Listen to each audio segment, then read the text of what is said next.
आज के इस थ्योरम में हमने ये बात साबित करनी है कि अगर एक पॉइंट जो कि सर्कल से बाहर हो, इस पॉइंट से अगर दो टेंजेंट्स ड्रॉ किए जाएं, जैसे कि आपको नज़र आ रहा है, एक टेंजेंट लाइन हमारे पास है जी पी ए और दूसरी जो टेंजेंट लाइन है वो हमारे पास है पी बी। ठीक है, तो अब हमने बात जो साबित करनी है वो ये है कि जो पॉइंट ऑफ टेंजेंसी आ रहा है फर्स्ट जो हमारे पास टेंजेंट लाइन का, ठीक है, ए पॉइंट है।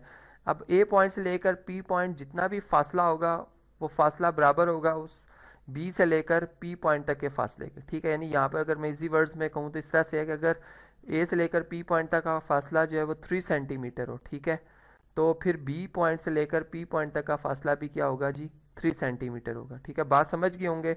अब ये रिजल्ट हमने प्रूव करना है, इसको हम कैसे प्रूव कर सकते हैं, ये चलें भी यहाँ पर भी मैं लिख देता हूँ ताकि जो बात हमने साबित करनी है वो हमें याद रहे कि हमने ये बात साबित करनी है। ठीक है, अब इसके लिए हमें क्या करना होगा, कंस्ट्रक्शन करनी होगी। ठीक है, ताकि इन दोनों साइड्स में यानी ए पी साइड और बी पी साइड में किसी तरह से एक रिलेशन निकाला जा सके। ठीक है, इसके लिए हम लॉजिकली चलेंगे और लॉजिकली इसमें जो हम बात जानते हैं वो ये है कि रेडियल सेगमेंट जो होती है वो टेंजेंट लाइन के साथ पॉइंट ऑफ टेंजेंसी पर राइट एंगल यानी 90 डिग्री का एंगल बनाती है। ठीक है, ये बात हम जानते हैं। तो यहाँ पर हम क्या करेंगे जी, रेडियल सेगमेंट ड्रॉ करेंगे पॉइंट ऑफ टेंजेंसी से, यानी ए पॉइंट से ओ पॉइंट तक का जो डिस्टेंस है ये रेडियस है। ठीक है, रेडियल सेगमेंट है। और इस तरह से बी पॉइंट से लेकर अगर ओ पॉइंट तक का ये फासला देखा जाए तो ये भी radius of the same circle है। ठीक है, जो कि इस टेंजेंट लाइन के साथ क्या है, राइट एंगल ट्रायंगल, यानी यहाँ पर राइट एंगल बना रही है। ठीक है, यहाँ पर क्या बना रही है जी, राइट एंगल बना रही है। इसी तरह से यहाँ भी अगर हम देखें तो ये राइट एंगल बन रहा है। और चलें जी इसको शेड भी कर देते हैं ताकि ये राइट एंगल्स जो मैंने बताए हैं ये शो भी हो जाए यहाँ पर।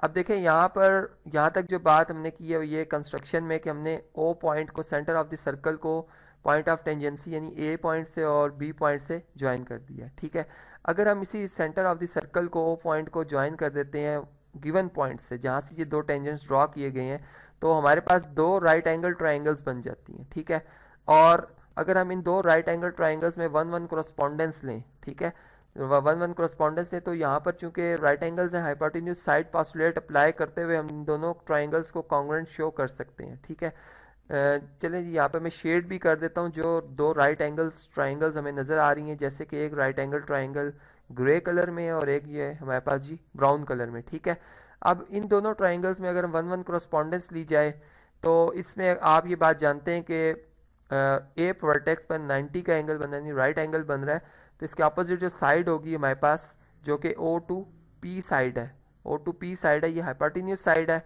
इसी तरह से अगर हम ब्राउन कलर में जो ट्राइंगल नज़र आ रही है इसमें बी वर्टेक्स जो कि राइट एंगल है, ठीक है, 90 डिग्री का एंगल, इसके अपोजिट जो साइड होगी वो भी क्या होगी जी, हाइपोटेन्यूज साइड होगी। और इन दोनों ट्राइंगल्स के लिए ये हाइपोटेन्यूज साइड क्या है जी, कॉमन है।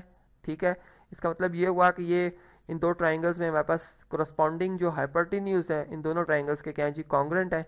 और अगर हम यहाँ पर देखें तो हमारे पास जो ओ से ए तक जो डिस्टेंस है ये रेडियस ऑफ द सर्कल है। ठीक है, चलें जिसको मैं स्मॉल आर से रिप्रेजेंट कर देता हूँ। इसी तरह से ओ से लेकर बी तक जो डिस्टेंस है ये भी रेडियस ऑफ द सर्कल है, सेम सर्कल है, और ये दोनों आपस में क्या होते हैं जी, कॉन्ग्रुएंट होते हैं। तो यहाँ पर ये दो साइड जो कि ओ से ए और ओ से बी हैं, दोनों आपस में कोरस्पॉन्डिंग साइड्स भी हैं और कॉन्ग्रुएंट हैं।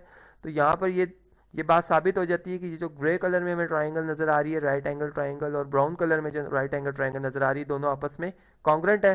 तो जब दो ट्राइंगल्स कॉन्ग्रुएंट होती है तो इनकी हर कोरस्पॉन्डिंग साइड्स, हर कोरस्पॉन्डिंग एंगल्स क्या होते हैं जी, कॉन्ग्रुएंट होते हैं। तो यहाँ पर फिर ये बात बिल्कुल क्लियर हो जाती है कि ए पॉइंट से लेकर पी पॉइंट तक का फासला, ठीक है, और इसी तरह से बी पॉइंट से लेकर पी पॉइंट तक का फासला क्या है जी, आपस में कॉन्ग्रुएंट है। तो आज के इस थ्योरम में हमने ये बात समझी कि अगर एक यानी एक पॉइंट जो कि सर्कल से बाहर हो, इस पॉइंट से दो टेंजेंट्स ड्रॉ किए जाएं, तो फिर पॉइंट ऑफ टेंजेंसी से लेकर उस पॉइंट तक का जो फासला होगा वो क्या होगा जी, बराबर होगा।